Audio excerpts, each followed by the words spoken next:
నమస్కారం అండి.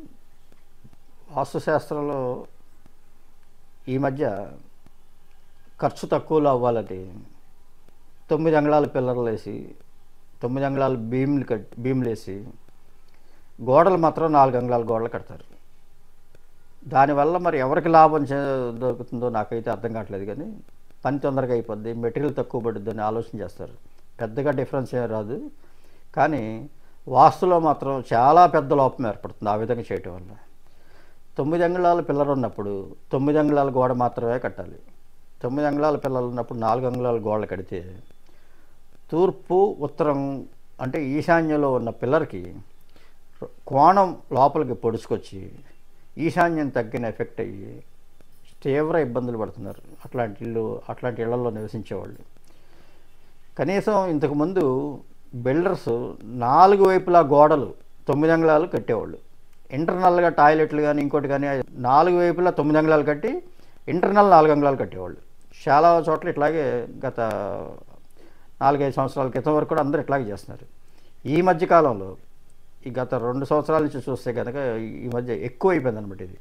అంటే అవుటర్ వాల్స్ కూడా, అంటే మనకు 4 పక్కల ఉన్న గోడలు కూడా 9 అంగుళాలు కట్టాల్సిన గోడల్ని 4 అంగుళాల గోడలు కట్టడం, ఈశాన్యంలో పిల్లరు అట్లా కోణం పొడుచుకొచ్చి రావటం, అది అట్లాగే వదిలేయటం.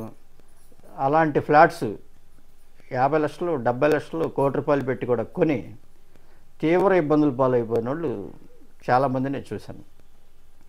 ₹1,00,00,000 ఇచ్చి దరిద్రాన్ని కొనుక్కున్నట్టు అనమాట వీరు అట్లాంటి ఇల్లు కొనుక్కుంటే కనుక.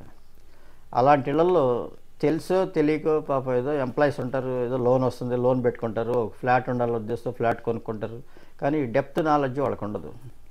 అయితే మీరు ఇల్లు కొనేప్పుడే వాస్తు వరకు మీకు దగ్గరలో మీకు అనుకూలమైన వ్యక్తులకి వాస్తు వాళ్ళకి చూపించుకుని మాత్రమే కొనాలి తప్పితే ఏ నిర్మాణాన్ని మీరు మాకు ఇంటీరియర్ బాగుందనో లేకపోతే స్ట్రక్చరల్గా అంతా మాకు బాగుంది క్వాలిటీ ఇస్తున్నాడు మా బిల్డర్నో లేకపోతే మా ఏరియాకి చాలా దగ్గరనో అట్లా మీరు చూసుకుని కొని జీవితాలని పాడు చేసుకుంటున్నారు చాలామంది. ఇంకోటి ఏంటంటే ప్రధాన సమస్య, ₹1,00,00,000 పెట్టి ఇల్లు కొంటారు, ఒక 20,000 25,000 40,000 వాస్తు సిద్ధాంతికి ఇవ్వడానికి లెక్కలేస్తారు. అంటే మీరు ₹1,00,00,000 పెట్టి కొనడానికి ఏమీ లెక్క ఉండదు. మీరు జీవితకాలం సుఖంగా ఉండాల్సిన విషయం చెప్పే వాస్తు సిద్ధాంతికి మాత్రం ₹10 ఇవ్వడానికి ఆలోచనలు చేస్తారు. ఆ ఇల్లు మీకు చూపించిన బ్రోకర్కి ₹1,00,000 ఇస్తారు, 2 లక్షలు కూడా ఇస్తారు అవసరమైతే. అంటే ఆ ఇల్లు ఇక్కడ అమ్మకానికి ఉందని మీకు చూపించిన వ్యక్తికే 2 లక్షలు ఇచ్చినప్పుడు మీరు జీవితకాలం ఈ ఇంట్లో బాగుంటారో లేకపోతే ఈ ఇల్లు వద్దో ఇంకో మంచి ఇల్లు చూద్దామని మీకు సజెషన్ ఇచ్చే వాళ్ళకి మాత్రం మీరు ₹10 ఇవ్వటానికి ఆలోచనలు లెక్కలు చేస్తూ ఉంటారు. అంటే ఇది మీ ఇష్టం, అది మీ జీవితం మీ ఇష్టం, మీరు ఎట్లయినా కొనుక్కోవచ్చు, ఏమైనా చేసుకోవచ్చు. కానీ బాగుండాలి అనుకుంటే ఈ ఖర్చు కోసం వెనకాడకుండా చూపించుకుని మంచి నిర్ణయం తీసుకుంటే అది మీకు మీ పిల్లలకి సమాజానికి కూడా బాగుంటుందని మా ఉద్దేశం.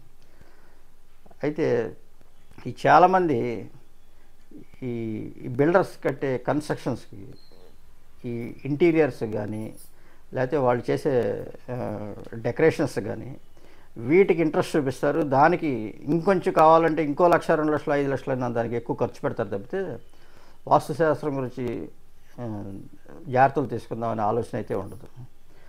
అసలు ఇంకొంతమంది అయితే మరీ ఆశ్చర్యకరమైన విషయం ఏంటంటే, కొంతమంది అసలు వాస్తు అంటే ఏంటి, అసలు వాస్తు అంటే ఒక సబ్జెక్ట్ ఉందా అనే విషయం కూడా చాలామందికి తెలియదు. అట్లాంటి వాళ్ళే మోర్ దెన్ 50% ఉన్నారు.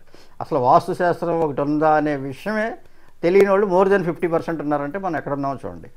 బాగా వాస్తు నాలెడ్జ్ ఉన్నవాళ్ళు ఒక 5% ఉంటారు, కొంచెం ఎంతో కొంత చూపించుకుందాం అనుకున్న వాళ్ళు ఇంకో 5% ఉంటారు. ఇంకా మిగిలిన 80-90% పీపుల్ అసలు వాస్తుకి విరుద్ధంగానే ఉంటున్నారు. అందుకనే మన జనాభాలో కూడా ఎప్పుడు 80% పీపుల్ ఎప్పుడూ ఇబ్బందులు గురవుతూనే ఉన్నారు. సక్సెస్ పీపుల్ ఎవరంటే ఆ వాస్తు పాటించిన వాళ్ళు 5% 10% ఉన్నారు కదా, వాళ్ళే సక్సెస్ పీపుల్.